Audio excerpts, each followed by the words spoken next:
분데스리가는 지금 뭐 레버쿠젠이 엄청나요.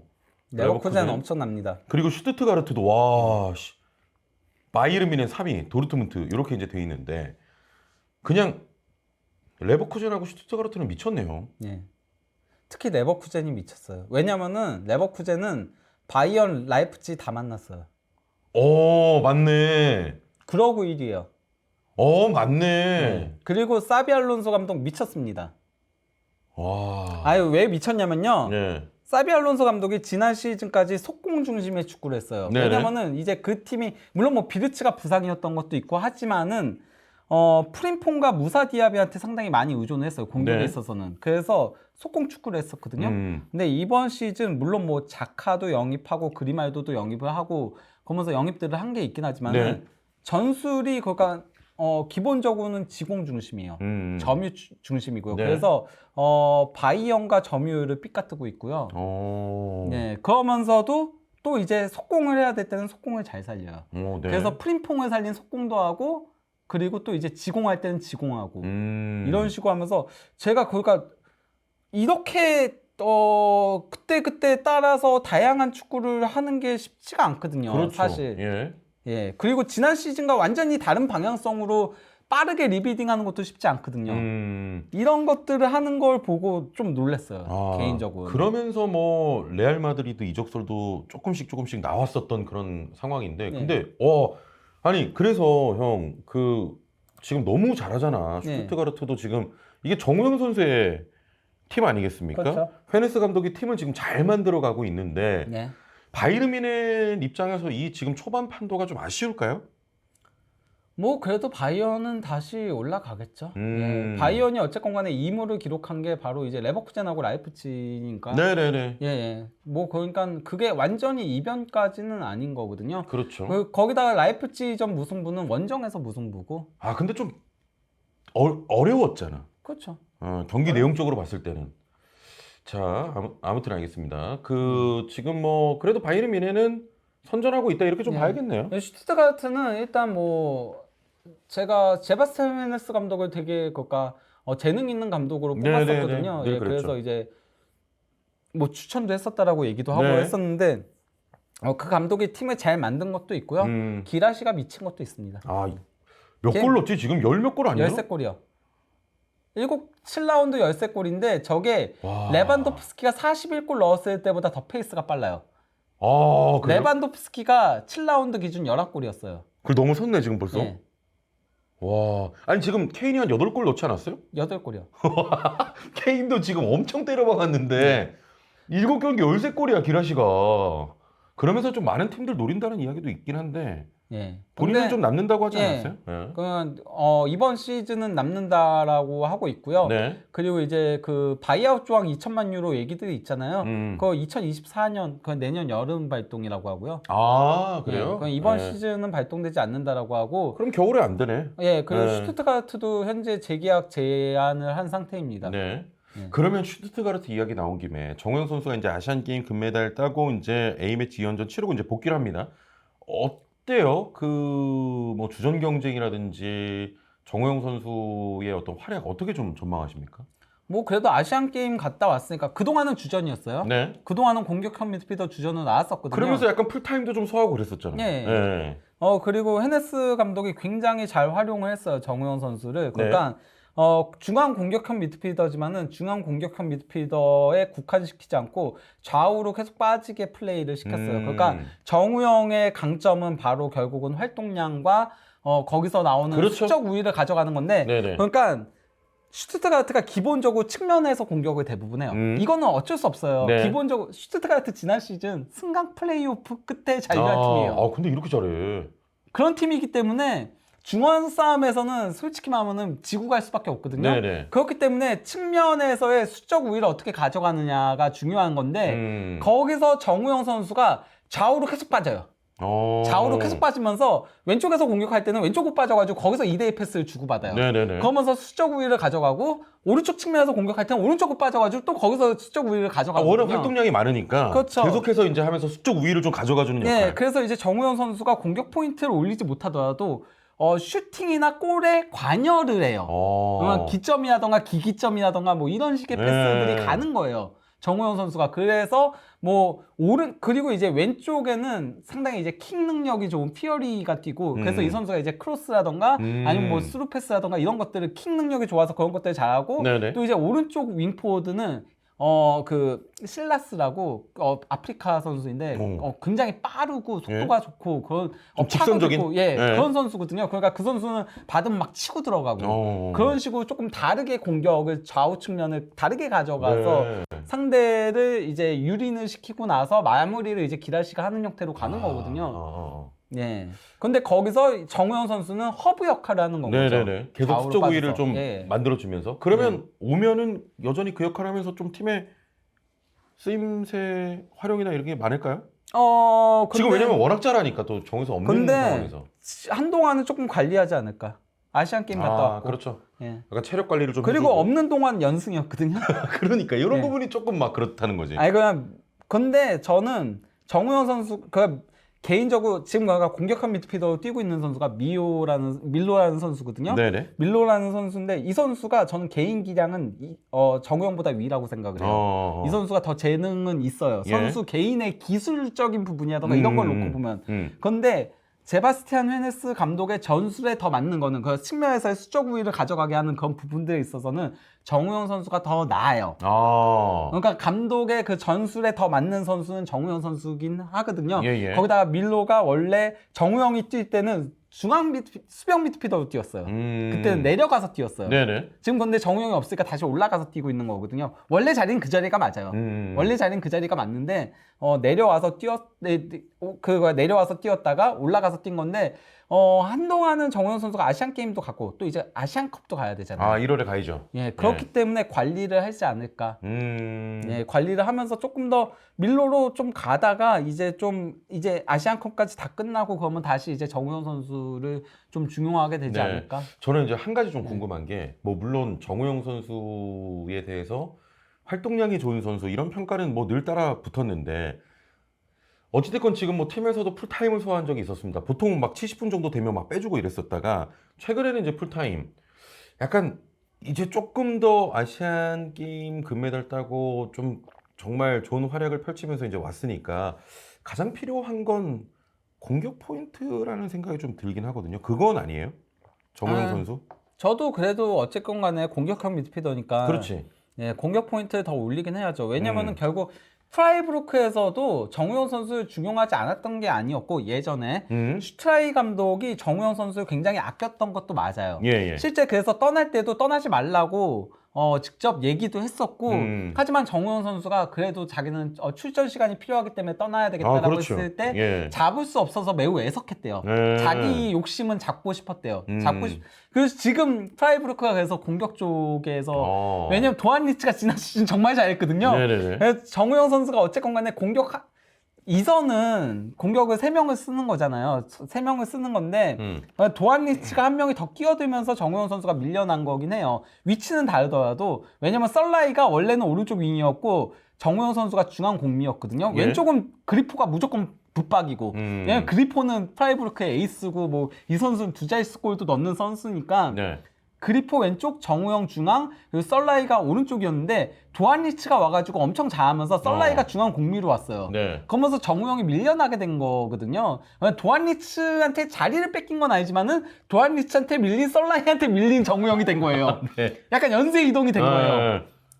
근데 이번 시즌 도안리치가 부진하거든요. 한 골도 공격 포인트가 없어요. 골도 없고 도움도 없어요. 그러니까 만약에 지금 그러면 정우영이 있었으면은 프라이브루크는 이럴 때 활용할 수 있는 거잖아요. 그렇죠. 그래서 프라이브루크 입장에서는 아쉽겠지만 근데 결국 그 정우영 선수가 프라이브루크에서 주전으로 중용되다가 밀려나게 된 이유는 결국 공격 포인트가 부족하기 때문인 거거든요. 맞습니다. 이 팀이 한 단계, 그러니까 프라이브루크도 원래는 잔류를 노리는 팀이었잖아요. 중위권 정도. 그러다가 갑자기 유럽 대항전을 나가게 됐잖아요. 유로파리그 나가는 팀이 되다 보니까 한 단계 더 위를 보게 되거든요. 한 단계 더 위를 보게 되면은 이 선에서 골을 지원을 해줘야 돼요. 그러다 보니까 이제 정우영이 득점에서 아쉬운 부분이 있으니까 공격 포인트에서 그러다 보니 도안리치를 영입한 거고 슈투트가르트도 현재 지금 지난 시즌은 승강 플레이오프 끝에 잔류했으니까 잔류가 목표였을 거 아니에요, 이번 시즌. 그렇죠. 예. 근데 지금 2위예요. 만약에 유럽 대항전을 가요. 그러면 한 단계 더 위를 보겠죠? 그러면 정우영 선수 공격 포인트가 굉장히 중요한 지점이 될 수 있겠다. 그렇죠. 이런 얘기네요. 예. 그러니까 지금부터라도 그 아시안 게임에서 골을 넣었던 그런 기세를 그렇죠. 좀 자신감을 살려서 예. 갈 필요가 있지 않나. 아니 근데 그 부분은 좋아진 것 같아요. 지금 이제 결국에는 중요한 건 정우영 선수의 공격 포인트 양산 능력이라고 말하고 있지만 사실 슈투트가르트로 오면서 어떤 얘기를 많이 했었냐면 자신감이 많이 좀 떨어져 있는 것 같다. 예. 일단 헤네스 감독 밑에서 자신감을 빨리 되찾고 뛰는 게 중요하다라고 얘기를 많이 했었는데 그래도 그 부분에서는 확실히 이번 아시안 게임 활약도 있고 좀 많이 올라온 것 같아서 예. 그 부분은 다행이지만 그래도 이제 앞으로 좀 이제 슈투트가르트 팀이 지금 굉장히 잘하고 있기 때문에 공격 포인트 양산 능력이 이제 필요한 상황이다. 이렇게 좀 정리할 수 있을 것 같습니다. 자, 그러면 이제 김민재 선수 이야기인데, 김민재 선수가 뭐 지난 미친 활약을 펼치면서 키커에 선정한 베스트 11에도 포함이 네. 됐고, 근데 솔직히 요게 좀 걱정이 돼요. 우파메카노의 햄스트링 부상인데 네. 3주에서 4주간 결장이 지금 좀 예측이 됩니다. 네. 김민재 선수도 괜찮을까 좀 걱정이 되거든요. 혹사. 약간 좀 우려가 되긴 하죠. 예. 계속 종아리가 불편한 것들이 따라오긴 했었으니까. 그 근육 겹친다며요. 네, 뭉친다며요. 예. 네, 그래서 안 그래도 혹사당하고 있는데 계속 이렇게 거기다가 이제 김민재 선수의 커버 범위가 거의 미쳤거든요. 사실 그러니까 바이언의 그런 평균 위치라던가 아니면 이제 뭐 커버 범위라던가 이런 것들을 보면은 김민재, 우파메카노, 키미 이 세 명이 거의 똥을 치우고 있어요, 진짜. 좀 그래서 지난 경기에 프라이부르크전에 조금 바꿨어요. 네. 그것 때문에 고레츠카를 왼쪽 미드필더로 그 중앙 미드필더의 위치를 바꿨거든요. 그동안은 키미를 왼쪽에 세우다가 키미 오른쪽, 고레츠카 왼쪽으로 하면서 고레츠카를 조금은 활동량을 많이 가져가게 하면서 그나마 조금 커버가 됐어요. 네. 그래서 프라이부르크전이 경기력이 정말 좋았던 거예요. 바이언이. 그랬던 부분은 있는데 그 전까지는 진짜 중앙에는 키미 혼자 있어요. 그래서 키미 혼자 막 이따만하게 커버하고 있어요. 키미도 진짜. 네. 그러니까 뭐 그 국내 팬들한테 약간 좀 키미가 비판도 많이 들었어요. 네.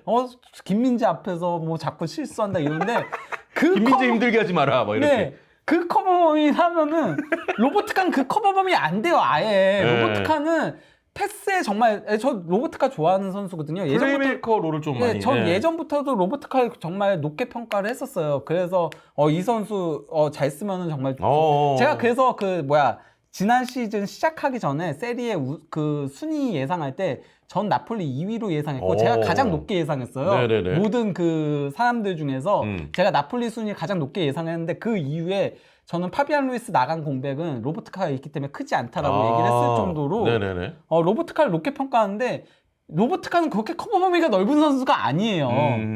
예. 도리어 그 안기사가 더 움직임을 많이 가져가는 선수죠. 그러니까 안기사가 많이 움직여주고 로보트카는 패스 공급에 집중을 하는 선수인데 키미는 지금 그거 두 가지 한꺼번에 하니까 진짜 지금 죽을 맛이야. 예, 좀 혹사당하는 그런 게 있는데 네. 김민재도 그래서 죽어나고 그렇죠. 우파메카노도 그래서 죽어나고 네. 아니 근데 이런 상황 속에서 지금 일단 우파메카노가 햄스트링 부상을 당했는데 3주 4주입니다. 요거 A매치 브레이크 끝나고 나와도 지금 일단 우파메카노 못 나온 상황인데 어떻게 데리어트가 복귀합니까? 이거 어떻게 되는 거예요? 뭐 그러니까 복귀할 거라고 얘기들은 나오고 있는데 네. 이게 부상이란 건 회복돼 봐야지 아는 거잖아요. 그렇죠. 그렇죠. 예, 뭐 노이어도 뭐 복귀할 거다 뭐 얘기들 나왔는데 아직까지 관중석에서 보고 있지. 스킬을 왜 탔어? 스킬을. 사실 노이어만 있어도 김민재, 우파메카노 덜 고생해요. 왜냐? 거기는 뭐 앞으로 많이 나와주고 뭐 그러니까요. 커버해주고 뭐 이런 선수니까. 빌드업도 빌드업이지만은 노이어는 페널티 박스 바깥까지 커버하는 선수예요. 엄청 그 커버 범위를 좀 양분할 수 있다는 거, 나눌 수 있다는 거잖아요. 지금 김민재랑 우파메카노 히트맵 보죠? 페널티 박스 안에서도 많아요. 노이어 있으면은 거기 안 해도 돼요. 그러니까 스킬을 왜 탔냐고. 네. 아니 그러면은 괜찮을까 김민재 선수가 뭐 물론 지난 센터백은 또 이제 고정해놓고 잘 바꾸지 않기도 하고 나폴리에서도 정말 많은 경기를 소화했던 김민재 선수긴 한데 이대로 가면 괜찮을까요? 아니면 바이에른 뮌헨도 1월 달에는 진짜 무조건 뎁스를 좀 보강하는 영입한대요. 보안택은 저 무산됐어요?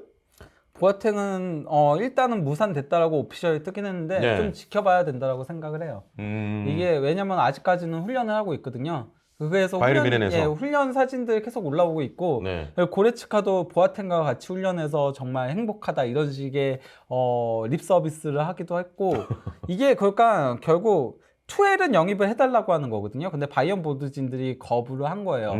근데 테스트까지 한 거는 투엘이 해달라고 해서 더 이상 이제 척을 질 수는 없어서 왜냐면 여름 이적 시장 데드라인에 영입이 다 실패했잖아요. 네. 투엘이 해달라는 거 못 해줬잖아요. 그래서 이제 투엘의 기분을 좀 풀어주려고 한 건데 팬들의 반발이 너무 큰 거예요. 팬들의 반발이 좀 과하게 커서 조금 지금 이제 문제가 좀 있었으니까. 너무 컸죠. 그러니까 네네. 보아탱이 그러니까 그 여자친구 폭행 그렇죠. 그게 있잖아요. 그런 그래서 문제가 있으니까. 그게 법정에 간데 아직까지 유죄 처분은 나오진 않았거든요. 그래서 그것 때문에 지금 이번에 플래카드 붙은 것도 다 그거예요. 네네네. 여성 폭력과 사적인 부분은 다른 게 아니다라고 그렇게 플래카드가 들어오면서 너네는 마케팅으로 선수를 영입하려고 한냐 이런 식의 너네 그렇게 인권을 중요시 여긴다라고 맨날 얘기해 놓고서는 바이언 심지어 브레멘에서도 플래카드가 올라왔어요. 그래요? 보아탱 반대 플래카드가 브레멘에서도 올라왔습니다. 그러면 좀 어렵다고 봐야 되는 거 아니야? 근데 안토니의 사례가 있잖아요. 안토니. 맨유 안토니. 맨유도 결국 지금 윙 문제가 발생하니까 여자 축구팀 해가지고 양해 구해서 안토니 다시 나오잖아요. 바이언도 급하면은 그러니까 문제가 있으니까 어쩔 수 없이 그런 부분에 좀 사과를 하고 다시 진짜 이 경기적으로만 시각을 좁혀서 쓸 수 있다. 그러니까 보아탱을. 쉽지는 않겠지만은 배제할 순 없다. 만약에 더리우트의 부상 회복도 늦는다면은 배제할 순 없다.